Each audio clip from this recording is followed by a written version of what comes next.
Christmas. People often say it's the season of love, of family coming together. But for me, that year, Christmas was the day I realized I no longer had a place in the very house I had paid for.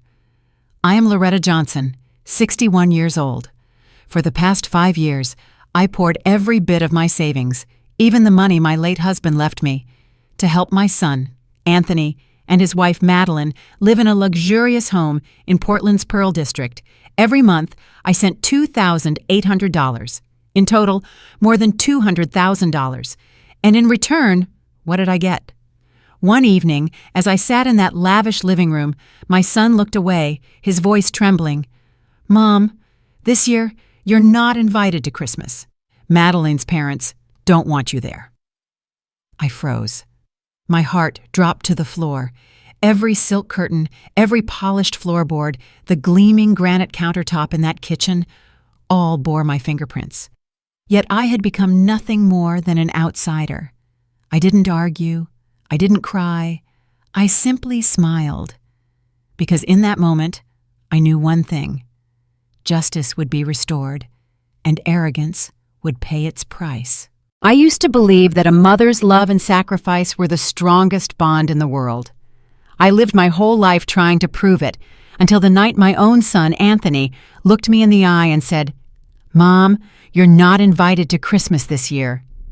Anthony grew up in the small kitchen of the soul food restaurant my husband Calvin and I ran in a corner of East Portland. That place was always filled with the smell of frying oil, fiery spices, and an old radio playing gospel tunes. It was Anthony's childhood cradle. He would toddle between rickety chairs, proudly telling customers, "My mom made this." Christmas back then meant nothing more than a plastic tree, a few recycled ribbons, and modest gifts. Yet Anthony's laughter lit up the whole house. Calvin would scoop him up, look at me, and say, "See, Loretta? We may be poor in money, but we've never been poor in joy." And then one day my world collapsed. Calvin died suddenly of a heart attack, leaving Anthony and me in a void no one could fill. At the funeral, Anthony knelt by his father's grave, held my hand, and promised, "Mom, I'll take care of you." I promise I believed him with all my heart. When Anthony met and married Madeline, I was happy for him. In the beginning, Madeline called me Mom, ate my fried chicken, and said it tasted better than any restaurants. But things slowly changed. After the wedding, Madeline wanted a house in the Pearl District. I sold the restaurant, the soul of my life, and used Calvin's insurance payout to help with the down payment. I even refinanced my own home and sent them $2,800 every month to keep their dream alive. At first, I thought I was doing the right thing, but soon Madeline turned me into a walking wallet. Every item in that house, the curtains, the hardwood floors, the granite countertops, came from my money. Yet her eyes grew colder every time she looked at me. While I wore Calvin's old coat and ate peanut butter sandwiches to save pennies, Madeline flaunted her $700 designer purses on social media. I kept silent, telling myself, as long as Anthony is happy, my suffering is worth it. 5 years passed that way, and then came that fateful Christmas night. I sat in their living room, the 12-foot tree glowing under golden lights, the scent of vanilla candles heavy in the air. Gently, I suggested, "Maybe I could make my sage-stuffed turkey this year, the one your father loved." Anthony lowered his face, his hands clenched, his wedding ring catching the light. His voice shook as he said, "Mom, this year, you're not invited to Christmas. Madeline's parents, they don't want you there."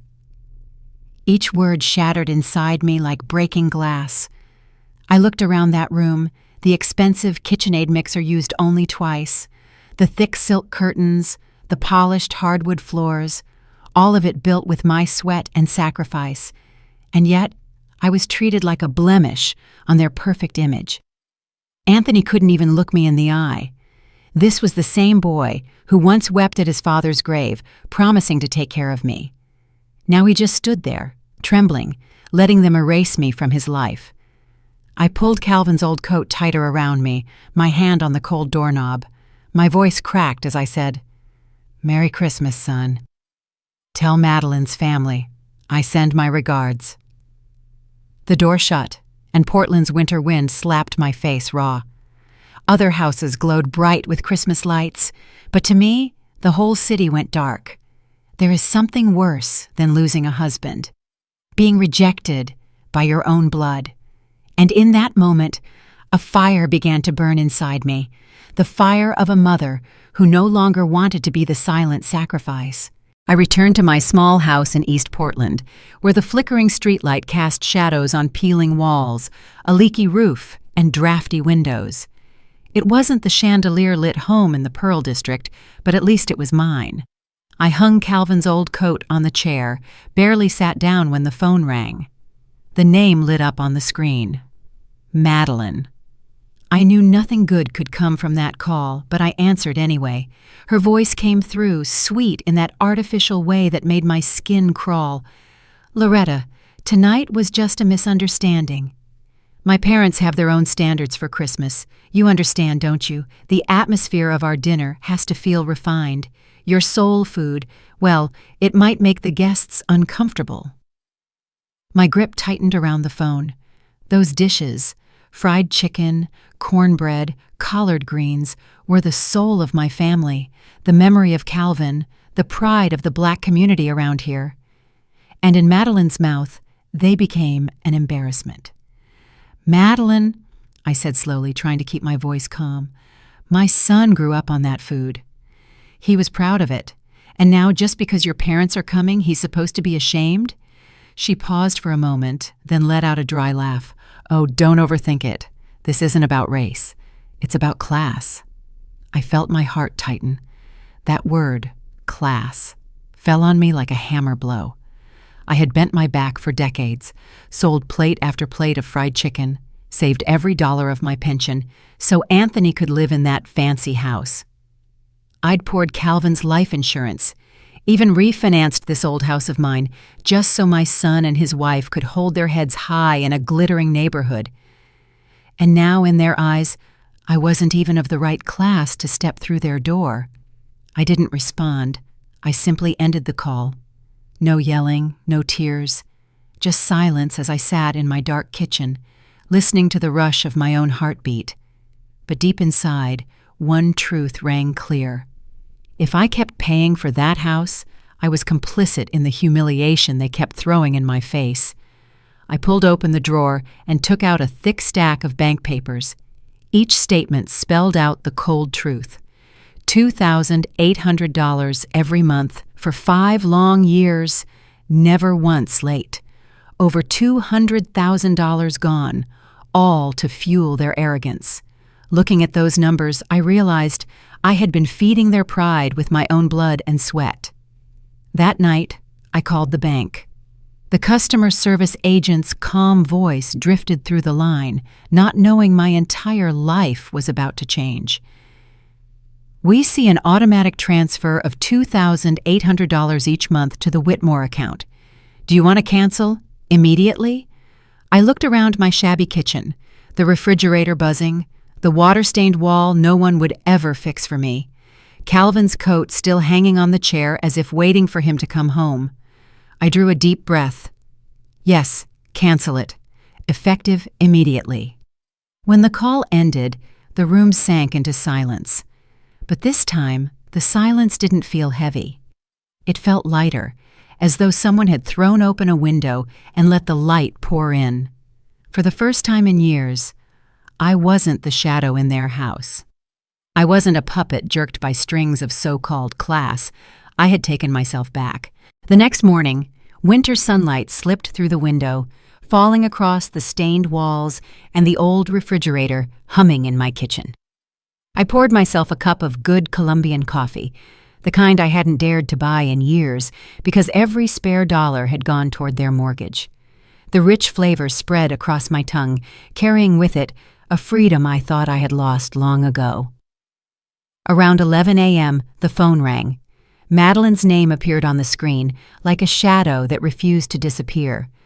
I answered, and her voice came sharp, commanding. "Loretta, I need you to go to Spokane Airport and pick up my parents. They're on Alaska Air, landing at 2 p.m., baggage claim number 3. Don't be late. They hate waiting. I sat up straighter, setting my cup down, my heartbeat slowing as if weighing her words.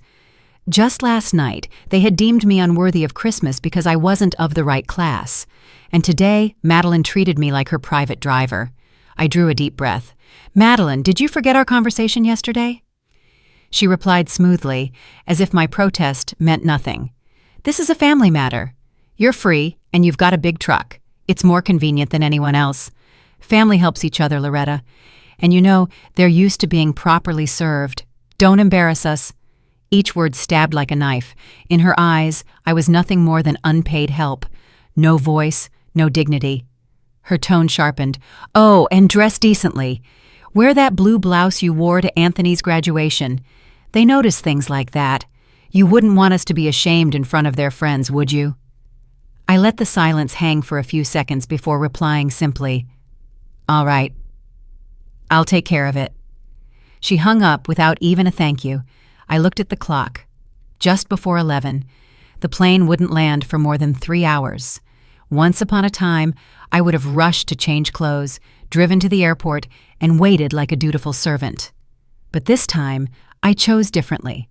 I poured myself another cup of coffee, sat down with the Spokane Review, and turned to the crossword I'd left unfinished. 7 across, delayed gratification. I smiled as I wrote in postponement. How fitting. I was finally learning how to delay. Delay my obedience. At 2:15, when Alaska Air touched down, I wasn't at the airport.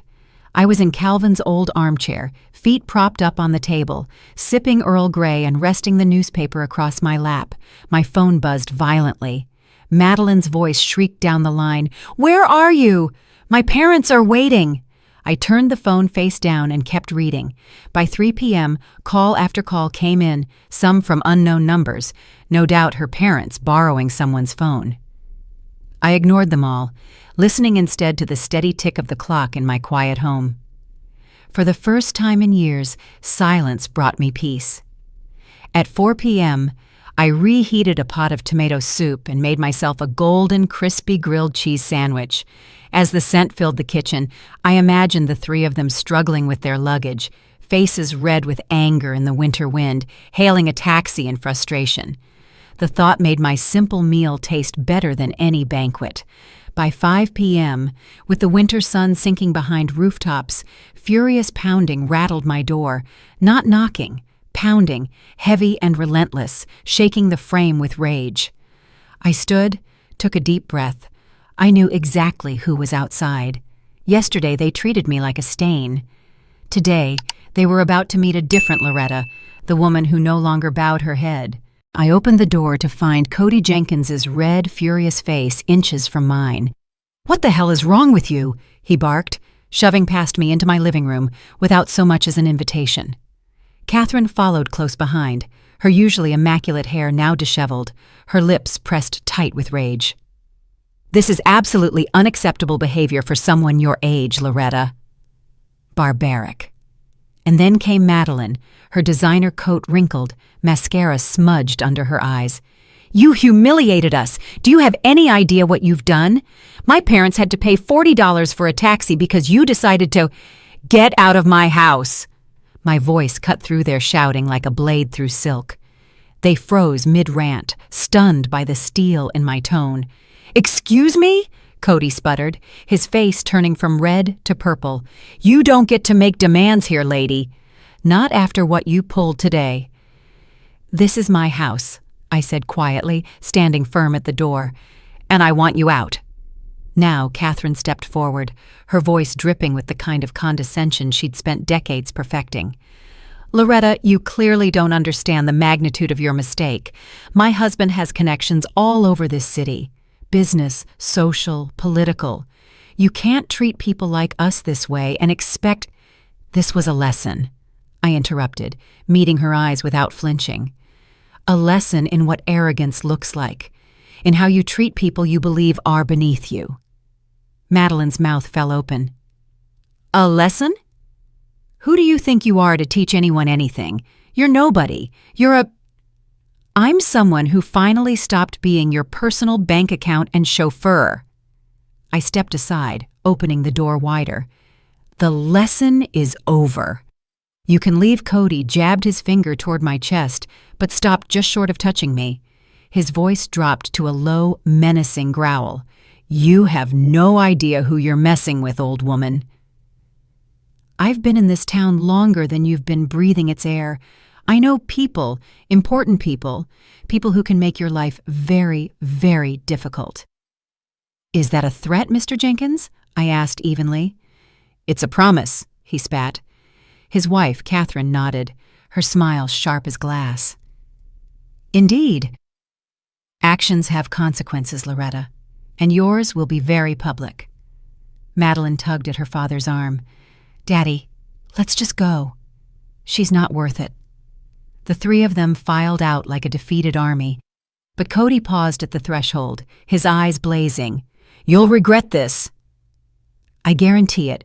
I closed the door behind them and slid the deadbolt into place with a satisfying click. Through the window, I watched them storm into their rental car, still arguing, their silhouettes shrinking into the December night. The house felt lighter without them, as though their presence had left behind a stain that was finally beginning to fade. But their parting words echoed in the silence. Public consequences, important people, connections. For the first time in this entire ordeal, a sliver of concern tugged at me. But it was quickly drowned out by something much stronger, anticipation. 3 days later, I was sitting with my morning coffee when I saw my own face on page 3 of the Spokane Review. The photo was an old, grainy headshot pulled from a company file, faded but unmistakably me. Beneath it, the headline in bold hit my blood cold. Woman abandons elderly couple at airport during blizzard. I sat there stunned. Blizzard? That day was clear and warm. I'd even opened the window to read the paper. Yet in the story, Cody and Catherine Jenkins were portrayed as helpless victims, shivering in the cold, left stranded for hours by an unstable, erratic mother. I read every line, hands trembling but eyes fixed on the page. Cody said they feared for their lives. Catherine claimed I'd lost control because of age and financial stress. The whole piece painted me as a cruel, unstable villain, not the mother who'd given nearly $200,000 to keep their family afloat. I set the paper down, my heart pounding. Anger rolled up inside me, and with it, grudging respect. They weren't merely arrogant freeloaders anymore. They knew how to wage a real fight, use the press, use public opinion, use the image of a frail elderly couple abandoned to smear me. For the first time in years, it was clear. They had declared war in public, and if this was a war, then I, Loretta Johnson, would not sit quietly. I went to my desk and opened my laptop. Social feeds spread across the screen like exposed cards. Cody posing at his business club, Catherine at charity galas, Madeline showing off a gleaming granite kitchen, lavish vacations, opulent dinners, everything paid for with my money. I pulled out every bank statement, every receipt, every invoice for roof repairs, every signed check. 5 years, 60 transfers, nearly $250,000 in total. I sorted them neatly, marking each entry. The numbers became bullets, the invoices, proof, the glossy photos of luxury, the trap they'd set for themselves. I knew that in a small city like Spokane, reputation mattered as much as money. Cody thought he'd been clever planting me as the antagonist, but he had forgotten. I'd once been a businesswoman, built something from nothing. I knew how to play the long game. I looked up at the wall calendar. December 24th was circled in fierce red. Not just because it was Christmas Eve, but because it would be the night I would make them taste justice. I closed the laptop, lit a candle under Calvin's photograph, and whispered, "Baby, I've been quiet too long. It's time I stood up. For you, for our son, and for myself." The candle flame trembled and threw my shadow on the wall. No longer the cowering silhouette of someone who endures, but the outline of a woman preparing to go to battle. That Christmas Eve, the Spokane sky was leaden and the wind bit at my skin like needles. I put on my finest outfit, the navy dress I'd saved to wear to Calvin's funeral, and took my old leather briefcase. Inside, I packed every piece of proof: bank statements, invoices, repair receipts, screenshots from social media, and the fabricated newspaper story they'd planted about me. I arranged them into neat stacks, one for each of the 12 dinner guests. When I arrived in Kendall Yards, the street was lit up like a postcard, houses lined up showing off their plenty. Anthony's place stood out most of all, a tree glittering in the window, laughter spilling into the night. Cars were parked bumper to bumper. It all looked perfect, but I knew better. Behind those twinkling lights lay a thick layer of make-believe. The front door wasn't locked. Of course not. Madeline loved to brag to her friends about how safe the neighborhood was, how they didn't need keys. I walked in, and the conversation stopped. A dozen eyes turned toward me. Madeline shot to her feet, her face gone pale, a glass frozen halfway to her lips.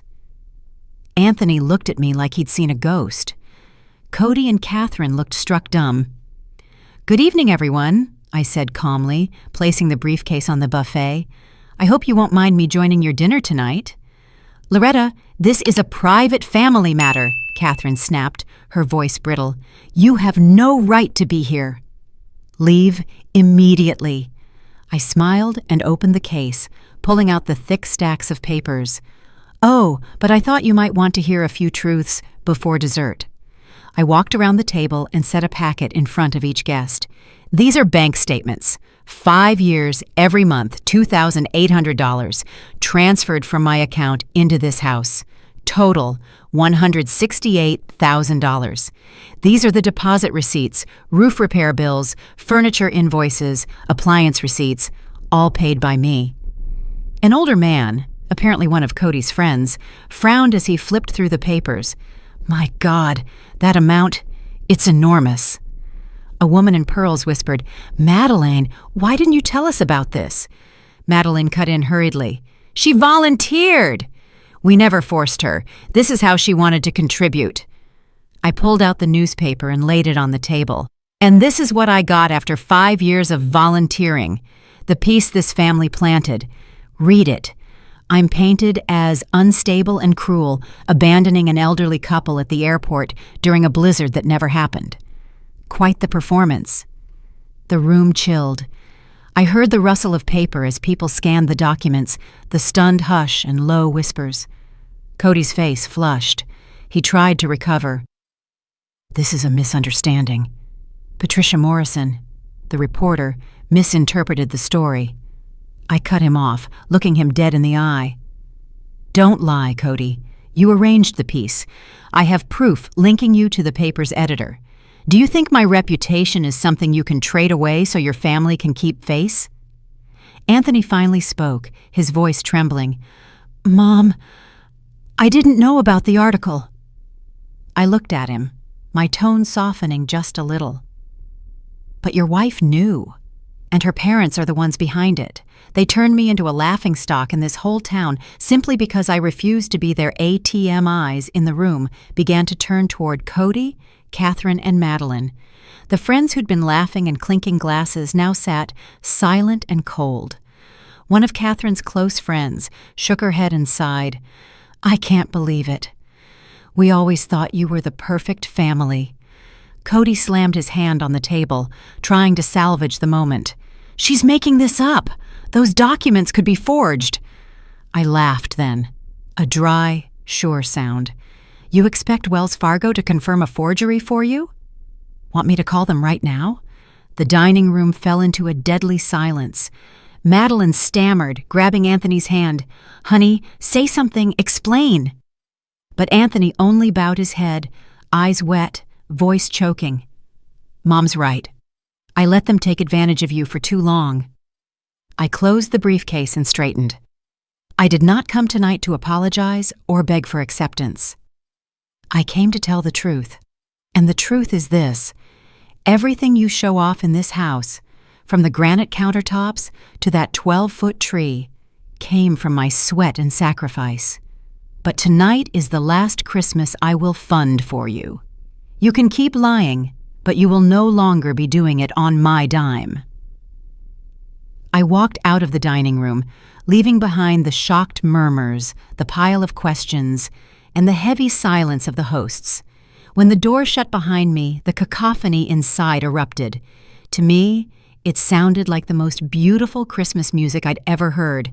The days after Christmas were bitterly cold in Spokane, the sky a slab of gray, the wind lashing through bare branches.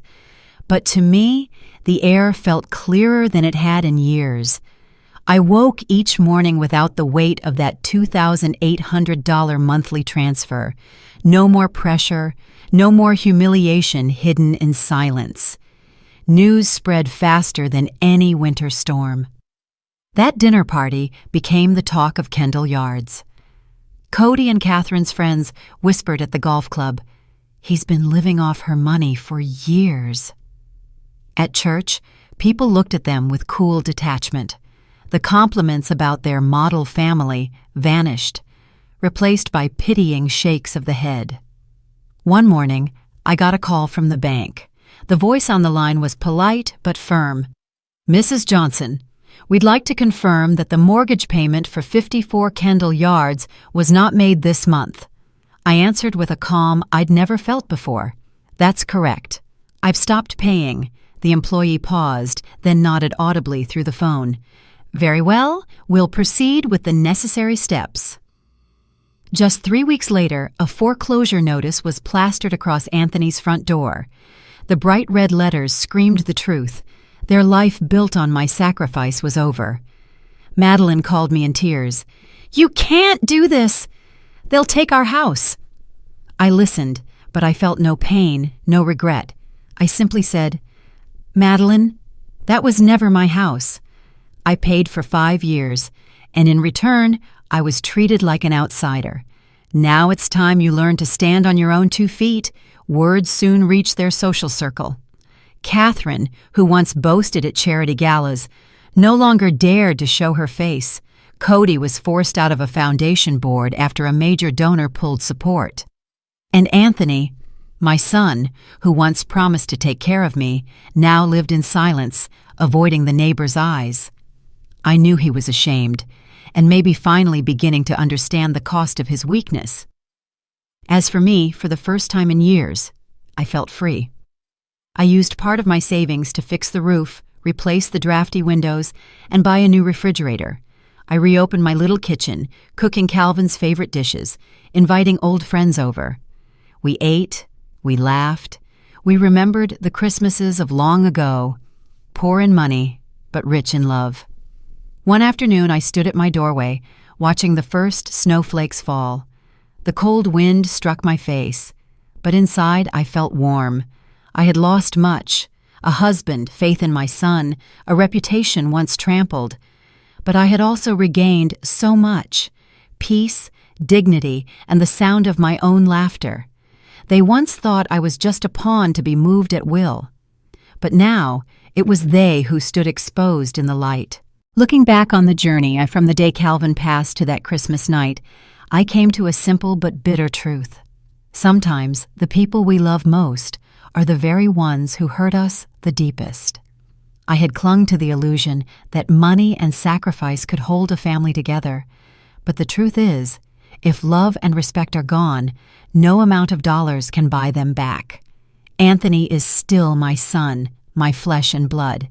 I never stopped praying that he might find himself again, break free from Madeline and her parents' shadow. But I also learned how to let go. I cannot spend my whole life being a shield for his weakness. A mother can give everything, but she cannot choose dignity on her child's behalf. I rebuilt my life from that small kitchen, from the sizzle of hot oil and the smell of cornbread. I invited neighbors, children from the block, even the homeless on the corner to share a meal. They didn't care about status. They only knew there was a woman who offered them warm food and a genuine smile. And for me, that was family. I thought of Calvin. If he were still alive, he would lay a hand on my shoulder, smile, and say, "See, Loretta? We may be poor in possessions, but we've never been poor in happiness." And he would be right. Now, each time I pass a mirror, I no longer see a woman used, discarded, and forgotten. I see a woman who has stood firm after the storm, who knows her worth, and who chooses to love in the right places. My story isn't told to nurture bitterness, but to remind anyone silently sacrificing for others. Remember that true love never demands you lose yourself. If you've ever been dismissed, excluded from the very table you helped build, remember this: you still have value. That value doesn't come from others' eyes, but from the moment you rise up and say, "Enough. This is my life." And that was my Christmas gift to myself: freedom. If you believe that respect matters more than any lavish party, if you believe that true love never turns a mother into nothing more than a bank card, then give this video a like. Don't forget to subscribe to Revenge Tales so you won't miss the stories where justice and truth always find their place. And share this video so that anyone who has ever been looked down upon will remember that they still have worth.